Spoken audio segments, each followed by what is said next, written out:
एथनोफार्माकोलॉजी के शोध पत्र रिसर्च जर्नल ऑफ एथनोफार्माकोलॉजी में भी दिसंबर 2007 में छप चुकी है।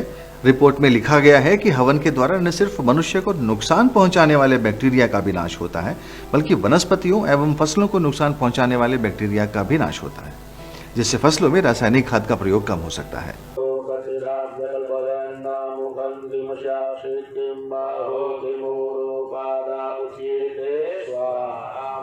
नमस्कार, आज हम हवन से संबंधित विभिन्न पहलुओं के बारे में जानकारी आपसे साझा करना चाहते हैं।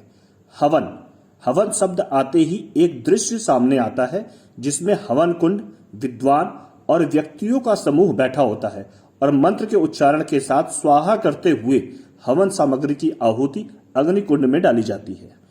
हवन करने से मुख्यतः हमें दो चीज प्राप्त होती है, समृद्धि के साथ प्रगति और त्याग के साथ मोक्ष। हवन अथवा यज्ञ करते समय हमें मुख्यतः 6 बातों पर ध्यान रखना चाहिए, जो इस प्रकार है। पात्र, गोबर का उपला, संविधा, अग्नि, हवन सामग्री और मंत्र। पात्र यानी हवन कुंड जिसमें अग्नि प्रज्वलित होती है, यह मुख्यतः 10 प्रकार की होती है जिनका उपयोग विभिन्न विशेष उद्देश्यों की पूर्ति के लिए किया जाता है, जैसे पद्म कुंड स्वास्थ्य, शांति, लक्ष्मी प्राप्ति के लिए। योनि कुंड पुत्र अथवा स्त्री रोग से संबंधित। वृत्त कुंड शांति के लिए। अर्धचंद्र कुंड कल्याण के लिए। त्रिकोण कुंड शत्रु संबंधित। चतुर्थ कुंड प्रत्येक चीजों के लिए।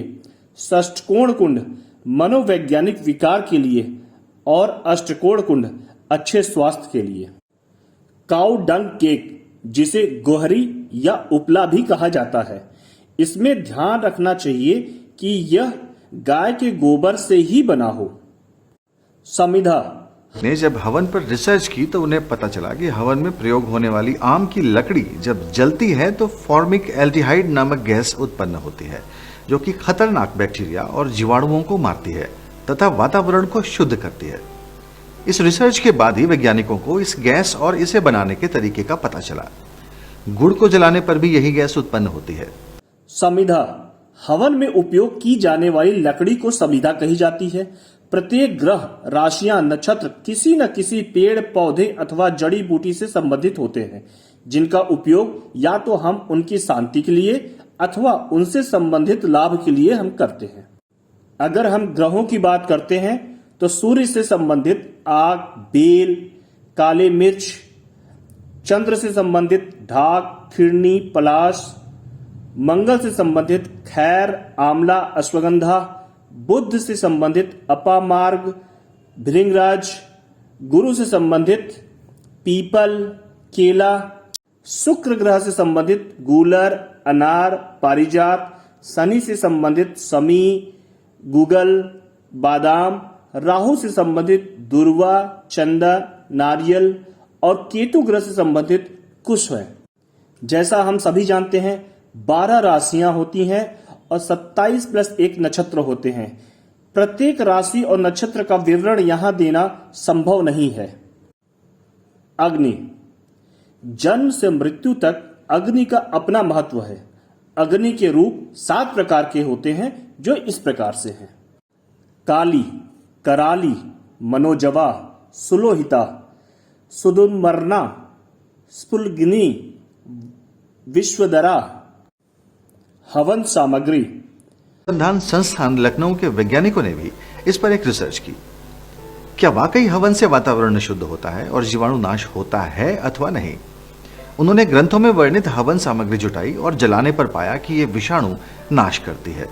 फिर उन्होंने विभिन्न प्रकार के धुएं पर भी काम किया और देखा कि सिर्फ आम की लकड़ी 1 किलो जलाने से हवा में मौजूद विषाणु बहुत कम नहीं हुए, पर जैसे ही उसके ऊपर आधा किलो हवन सामग्री डालकर जलाई गई तो 1 घंटे के भीतर ही कक्ष में मौजूद बैक्टीरिया का स्तर 94% कम हो गया। यही नहीं, उन्होंने आगे भी कक्ष की हवा में मौजूद जीवाणुओं का परीक्षण किया और पाया कि कक्ष के दरवाजे खोले जाने और सारा धुआं बाहर निकल जाने के 24 घंटे बाद भी जीवाणुओं का स्तर सामान्य से 96% कम था। हवन सामग्री जड़ी बूटी और अनाज का मिश्रण होता है जिसे हम हवन में इस्तेमाल करते हैं, परंतु इसमें सबसे ज्यादा ध्यान रखना होता है मात्रा, जैसा कि अगर हम घर में जो दाल पकाते हैं, अगर उसमें दाल, पानी, हल्दी इत्यादि की मात्रा अगर एक समान रखते हैं तो दाल कभी भी हम उपयोग में नहीं लाएंगे। हवन सामग्री को 4 भाग में विभाजित करें तो पहला सुगंधित, दूसरा स्वास्थ्यवर्धक, तीसरा मीठा और चौथा औषधि जड़ियों या पौधों के रूप में किया जा सकता है। पहला सुगंधित, जैसे इसमें अगर, तगर, चंदन, इलायची, केसर, ये सब इसके अंदर आते हैं। दूसरा, अगर मैं स्वास्थ्यवर्धक की बात करता हूं तो इसमें घी, दूध, फल, अनाज, ये सारे आते हैं। अगर मैं मीठे वाले भाग में आता हूं तो इसमें शहद, गुड़, किशमिश, छुहाड़े, ये सारे आते हैं। और अगर मैं औषधीय जड़ी बूटियों में आता हूं तो इसमें गिलोय, कपूर कचरी, गोखरू, अश्वगंधा, दालचीनी इत्यादि आते हैं। हवी द्रव 3 प्रकार के होते हैं। एक होता है कृता, जो कि हमने बनाया हुआ होता है, जैसे कि बॉइल्ड राइस। दूसरा होता है कृता कृता, जो एक पार्सली हमने उसको रिफाइंड किया होता है, जैसे कि हम धान को चावल में कर लेते हैं। और तीसरा होता है अकृता, मतलब जैसा कि उगता है उसको उसी रूप में हमें उपयोग करना है, जैसे जौ, धान इत्यादि। मंत्र की अगर हम बात करें तो हर मंत्र की अपनी एक विशिष्टता होती है, लेकिन उसके साथ ही साथ अगर मंत्र में हम संपुट का उपयोग करते हैं तो उसमें अलग एक महत्व जुड़ जाता है, जो कि आप ये देख रहे होंगे, सबकी महत्ता सबके सामने लिखी हुई है।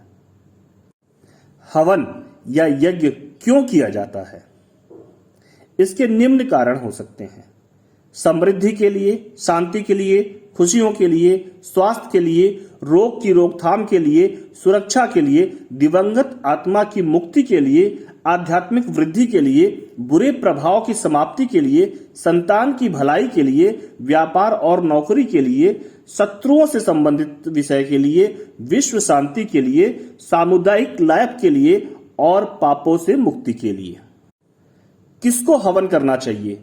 वे सभी जिनकी अपनी कोई इच्छा है, वे सभी जो किसी समस्या से ग्रसित हों, वे सभी जो अपने जीवन में अवरोध हटाना चाहते हों, वे सभी जो अपने जीवन में सुधार लाना चाहते हों, वे सभी जो अपने जीवन में स्वास्थ्य, धन, समृद्धि चाहते हों, उनको प्रत्येक दिन कम से कम 11 आहुति का हवन करना चाहिए या करवाना चाहिए।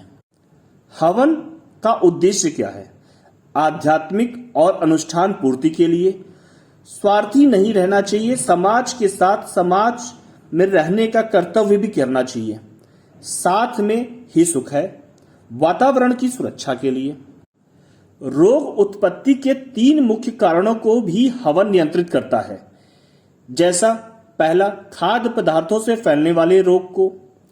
त्रिदोष को रोकने में भी ये सामान नियंत्रित करता है, जैसे वात, पित्त, कफ।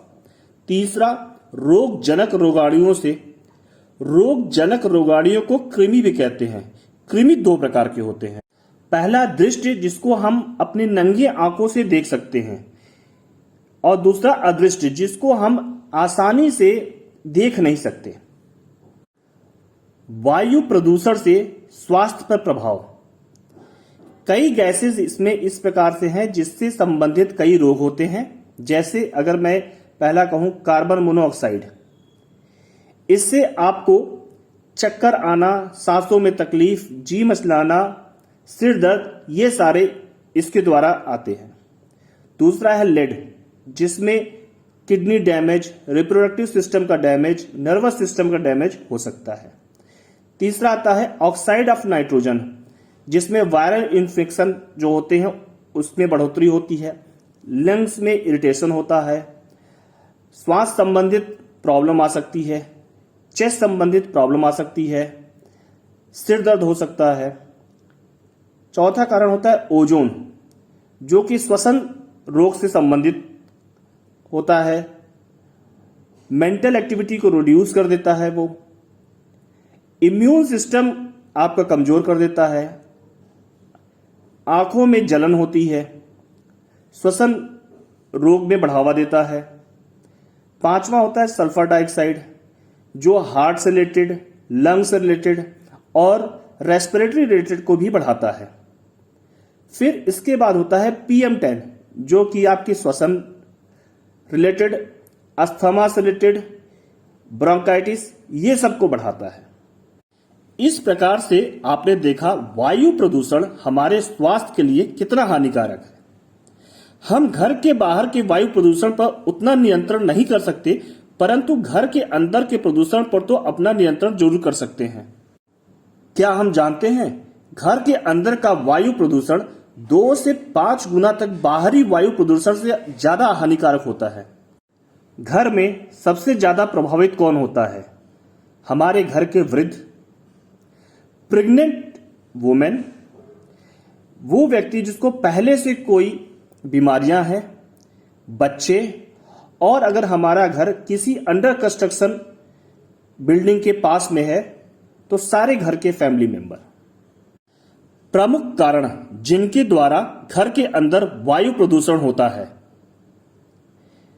जैसे सिगरेट की स्मोक के द्वारा, किचन में जो बनाया जाता है उसमें से जो स्मोक आती है, ऑयल जो फ्रेग्रेंस होते हैं उसके द्वारा, जो हम घर में पालतू जानवर पालते हैं उनके द्वारा, पेस्ट जो होता है उसके द्वारा, पॉलन ग्रेन्स जो होती हैं उसके द्वारा, इलेक्ट्रॉनिक गैजेट्स जो होती हैं उसके द्वारा, जो हम घर में फ्रेग्रेंस के लिए जो स्प्रे यूज करते हैं उसके द्वारा, क्योंकि उसमें भी केमिकल्स होते हैं, घर में जो हम झाड़ू पोछा लगाते हैं उसमें भी केमिकल्स होती हैं उसके द्वारा, झाड़ू के साथ जो डस्ट आती है उसके द्वारा, वायरस और बैक्टीरिया के द्वारा, अगर घर में पालतू जानवर रखे हैं तो उनके जो डेंडर होते हैं उसके द्वारा, और छोटे छोटे पॉलिन जो हमें दिखाई नहीं देते हैं उसके द्वारा भी ये वायु प्रदूषण होता है। और साथ ही साथ जो हम पेंट यूज करते हैं घर के अंदर कमरों में, उसके द्वारा भी एयर पॉल्यूशन होता है। हम कैसे घर के अंदर के वायु प्रदूषण को नियंत्रित कर सकते हैं? नियमित रूप से VDS हवन सामग्री के उपयोग से हम घर के अंदर की वायु प्रदूषण को नियंत्रित कर सकते हैं। क्यों? क्योंकि इसके अंदर प्राकृतिक सामग्री के उपयोग से, जो कि हमारे वैदिक ग्रंथों में वर्णित है, उसी का उपयोग किया जाता है। किसी भी प्रकार के केमिकल या प्रिजर्वेटिव का इस्तेमाल VDS हवन सामग्री में नहीं किया जाता है।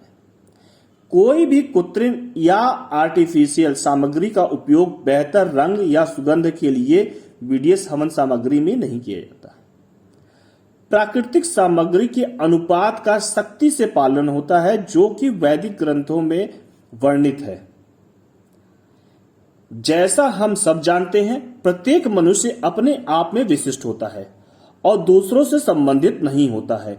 इसी प्रकार से व्यक्ति विशेष के लिए विशेषता हवन सामग्री उनके जन्म विवरण के अनुसार विशिष्ट उद्देश्यों के लिए भी बनाई जाती है। वैज्ञानिक ने हवन पर की गई अपनी रिसर्च में ये पाया कि यदि आधे घंटे हवन में बैठा जाए अथवा हवन के धुएं से शरीर का संपर्क हो तो टाइफाइड जैसे खतरनाक रोग फैलाने वाले जीवाणु भी मर जाते हैं और शरीर शुद्ध हो जाता है। कुछ तथ्य हमारे वैदिक शास्त्र द्वारा, जो कि मंत्र, यज्ञ अथवा हवन का उपयोग रोगों के उपाय और स्वास्थ्य कामना के लिए किया जाता है, वे इस प्रकार से हैं।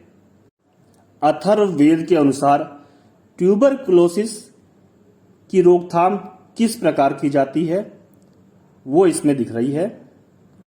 अथर्ववेद और ऋग्वेद में विभिन्न रोगों का रोकथाम के लिए किस मंत्र का, किस यज्ञ या हवन का उपयोग करना चाहिए, वे इस चार्ट में दिखाया गया है। कृपया इसको आप लोग ध्यान से देखें। और VDS हवन सामग्री का अगर आपको ऑर्डर बुक करना है तो वो नीचे लिंक में दिया गया है। धन्यवाद। एथनोफार्माकोलॉजी के शोध पत्र रिसर्च जर्नल ऑफ एथनोफार्माकोलॉजी में भी दिसंबर 2007 में छप चुकी है। रिपोर्ट में लिखा गया है कि हवन के द्वारा न सिर्फ मनुष्य को नुकसान पहुंचाने वाले बैक्टीरिया का भी नाश होता है, बल्कि वनस्पतियों एवं फसलों को नुकसान पहुंचाने वाले बैक्टीरिया का भी नाश होता है, जिससे फसलों में रासायनिक खाद का प्रयोग कम हो सकता है।